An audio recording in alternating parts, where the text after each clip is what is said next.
আসসালামু আলাইকুম। আরেকটি ভিডিও নিয়ে হাজির হয়ে গেলাম। আজকে রান্না করব পাঙ্গাস মাছের পেটের মাছ দিয়ে পুঁই শাক রান্না করব, কারণ আমার বাচ্চারা পাঙ্গাস মাছের পেটের মাছটা খেতে চায় না, তাই এই ভিন্ন ধরনের রান্না করছি।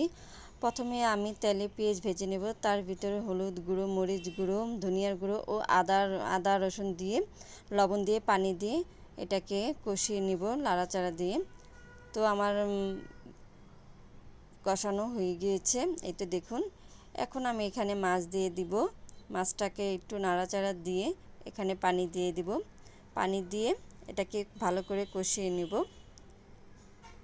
এই তো আমার কষানো হয়ে গেছে। এটার ভিতরে এখন আমি পুঁই শাক দিয়ে দিব। পুঁই শাকটা নাড়াচাড়া করে ঢেকে দিব নরম হওয়ার জন্য।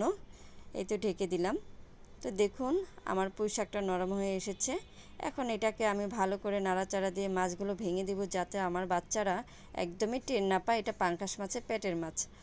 তো এতে এখন ঝোল দিয়ে দিয়েছিলাম আমি। এটা ভিডিওটা স্কিপ হয়ে গেছে। এটা আমার তরকারিটা হয়ে গিয়েছে। কে কীভাবে রান্না করেন আমাকে জানাবেন, অবশ্যই পাশে থাকবেন। আল্লাহ হাফেজ।